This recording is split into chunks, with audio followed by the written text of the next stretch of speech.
The following is a public service announcement from the Ravens flock.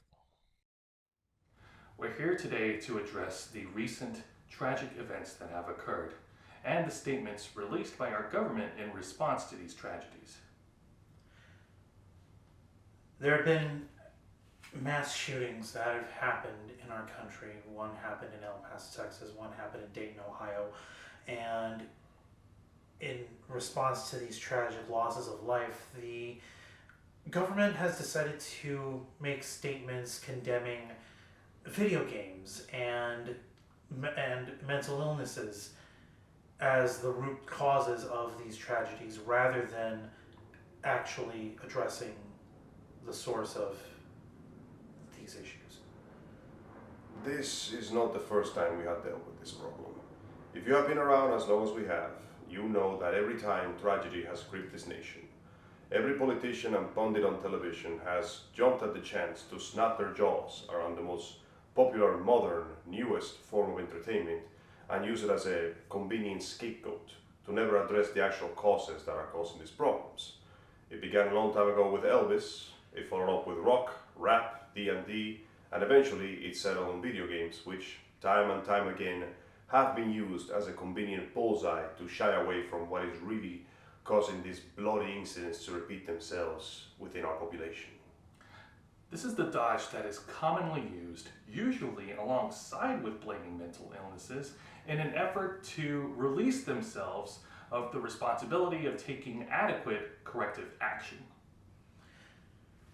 To quote our esteemed president, in the statement made after the shootings in El Paso, he says, and I quote, "We must stop the glorification of violence in our society. This includes the gruesome and grisly video games that are now commonplace. It is too easy today for troubled youth to surround themselves with a culture that celebrates violence. We must stop or substantially reduce this, and it has to begin immediately.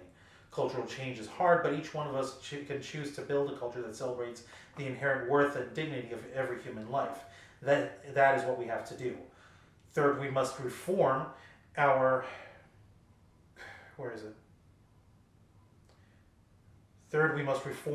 mental health laws to better identify mentally disturbed individuals who may commit acts of violence and make sure those people not only get the treatment, but when necessary, involuntary confinement. Mental illness and hatred pulls the trigger, not the gun."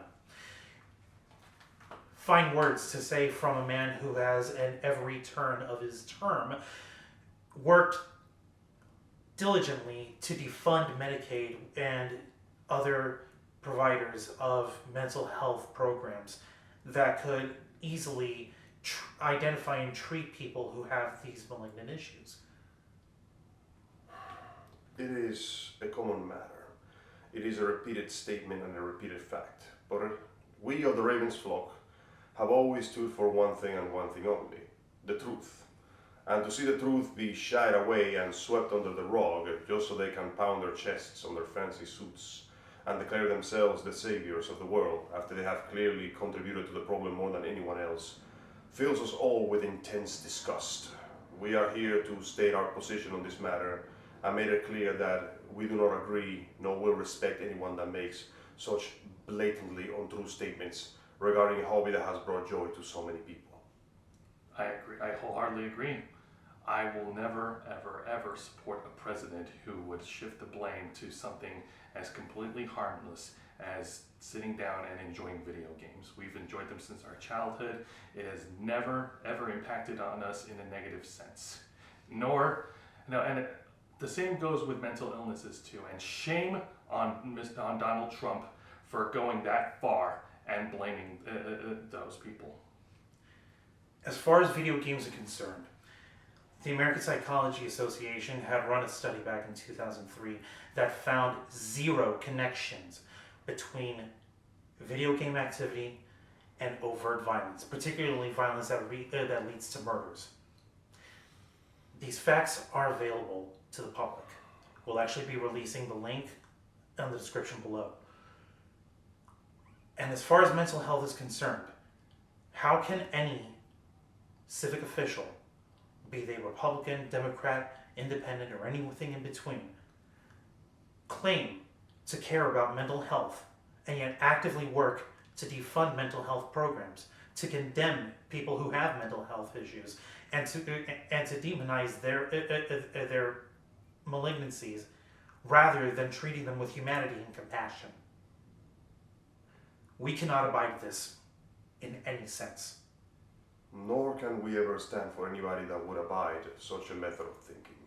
We would like to humbly urge all of you to please do your research and remember very carefully that the people on the television, the ones on the big suits, sitting on their comfortable chairs, miles away from you, screaming about how your hobby turns you into serial killers, how the very deficiencies that you were born with somehow make you less than human, those people do not care about you.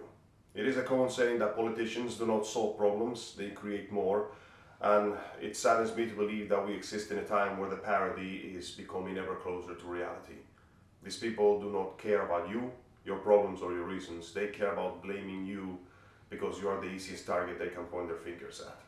We stand against that, and we urge all of you, our fellow watchers, our fellow Americans, to do your research, look for your facts, and do not be fooled by the flashy news on television. Look for what matters to you and look for the people that care for you, not the ones that claim to do so and then promptly blame you as if you were the cause of the problem. We are the Ravens flock, and we do not accept you.